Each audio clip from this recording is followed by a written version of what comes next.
welcome back. I always appreciate hanging out, and today is no different. I got some last minute rentals, so let's go drop them off.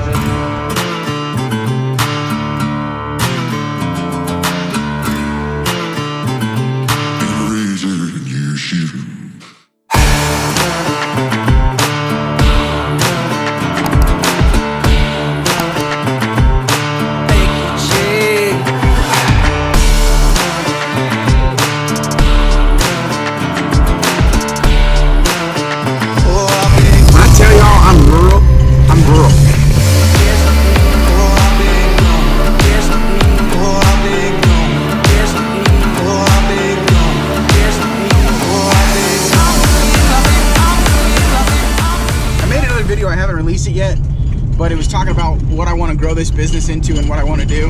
And long story short, I may or may not make that video, but I want to make a demolition side of this business. I think it's scalable. It's something I can hire people for and kind of run the hands off. Unlike my dumpsters, I'm not handing some guy that I'm paying 15 bucks an hour my $30,000 truck and $30,000 worth of trailer and shit. So, but I can. And I do feel comfortable offering equipment to demo guys. Probably rent equipment initially, but let me show you something about why I think demolition in my area is killer. There's a lot of work, and it's this kind of work right here. I don't know if you can see that. Let me let it expose. That's a mobile home right there. So you can see, I don't know if you can see, but the trailer on it has collapsed. Oh, they got someone out there right now demoing it. See, I could have that job. That could be my job right there. And there's their dump truck. Yeah, that's this is my area. This is 2 minutes down the street. I should own this area. So that should be mine as far as I'm concerned. And one day soon it will be. All right, we're up in the hood here. Not hood like it's bad, but like hood like the hood neighborhood. These are some pretty nice places. I'm worried that the driveway might not be that big.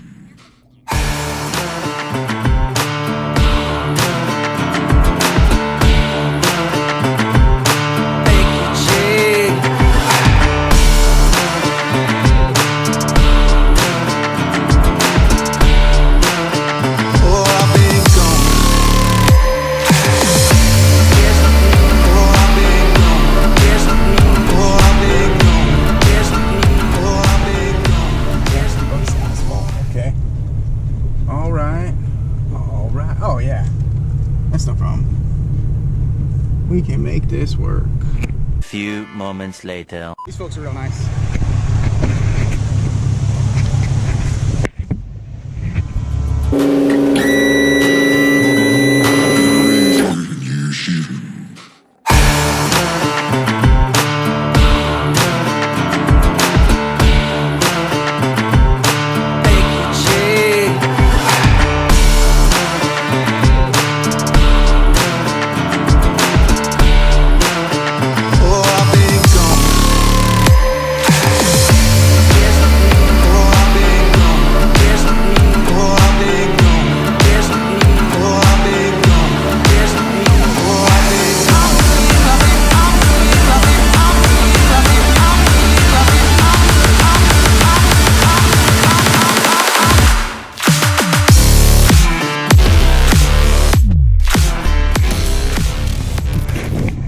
I had 2 soda cans in there, they flew out. All right, we're out of here.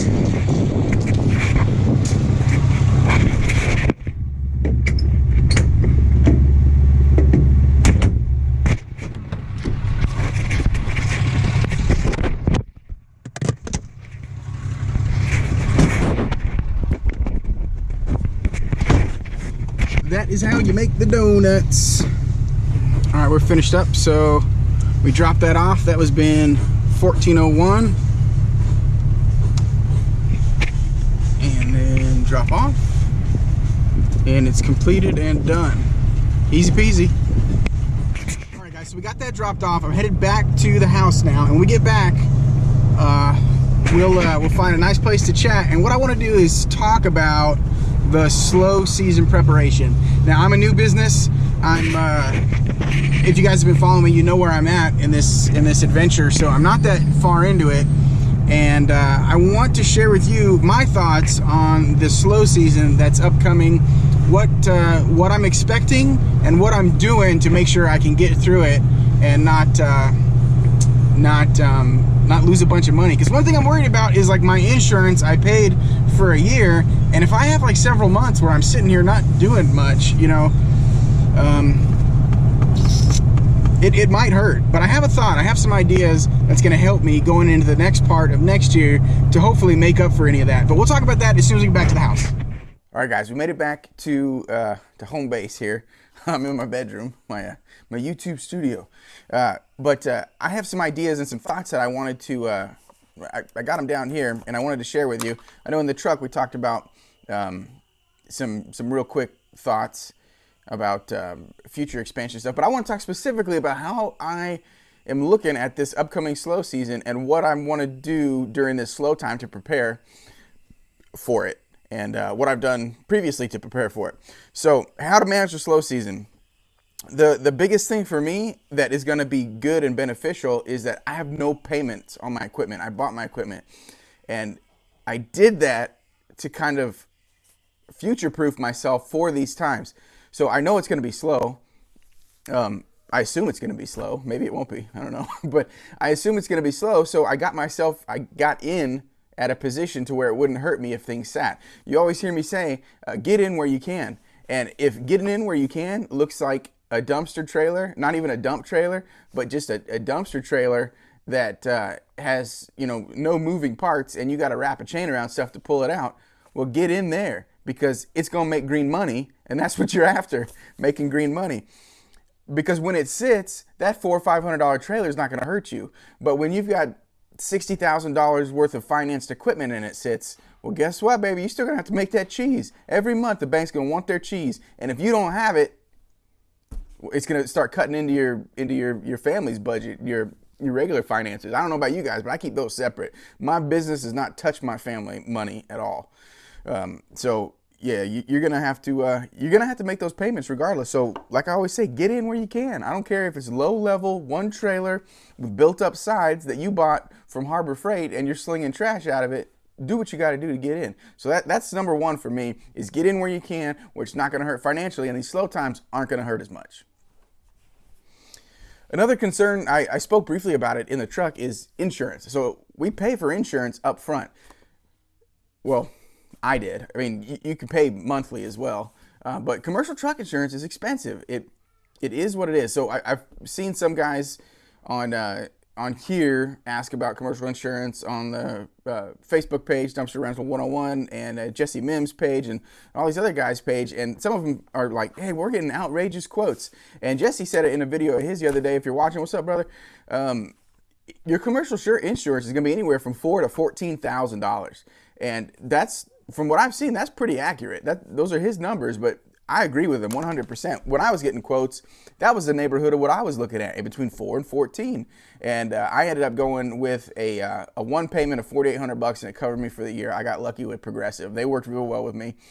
The larger companies are willing to take a bigger risk on people. A smaller mom and pop, maybe not so much, but a larger company like Progressive, as long as you got a clean driving record and stuff, generally from what I'm seeing, it's gonna be there. But back to my point is, you can't just turn the insurance off like you can on a car. I mean, because if your phone rings and you get a can that's going to go out, you need to be covered for that. You can't just turn your insurance back on.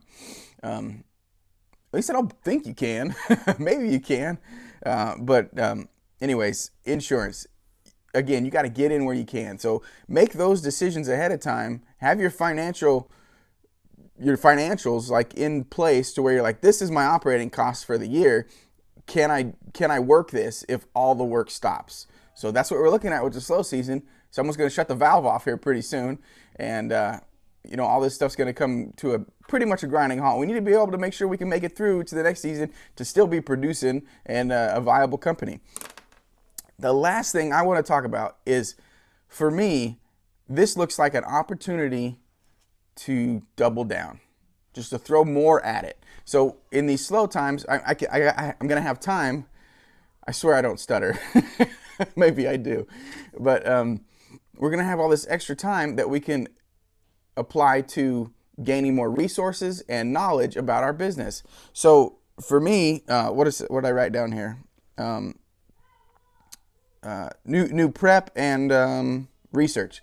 So one of the things I'm going to do is I'm going to use this slow time to make my marketing kind of next level. I've done all the internet stuff, and now I'm going to go do it like the hometown deal. So I'm doing yard signs, and I'm going to hang signs up on telephone poles because my county still has above ground electric power. So we got telephone poles everywhere. I'm dumpster rental. I'm going to go in there with a tack nailer and nail them all up.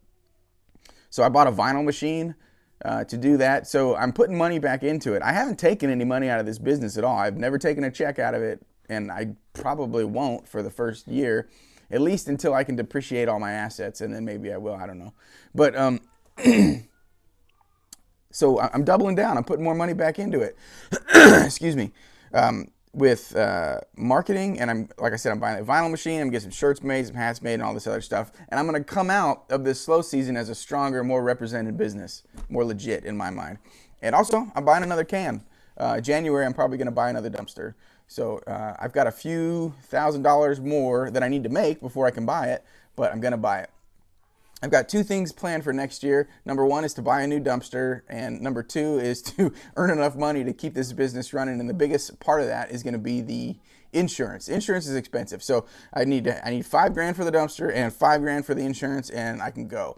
That's $10,000. I'm a month into this business, or I guess maybe 2 months in this business. I've made almost $3,000. So it's not on fire, but it's working. It's making money, and at the pace it is now, I can manage it. So, and I think I can manage it. I have the work. I have to turn down work a lot because my cans are out, but I can, and because of my schedule. I've explained my schedule before. I've got 1 week a month where I just can't do anything. I can't rent anything because I work day shift, 12-hour days, and it's terrible. But anyways, where was I? Anyways, I'm future-proofing it. I'm doubling down. I'm throwing more cash at it, and I'm trying to get it so when I come out of the slow season, I'm stronger than when I went into it. I hope that makes sense. The last thing I want to talk about is, I actually talked about it earlier in the video, is demo work. I want to start doing more research and seeing what it's going to take to get into the demo side. I have some family friends that do a lot of real estate, and they were looking for a guy to do some interior demo, and I may start there. It may be me and a couple laborers to load cans. I don't know yet.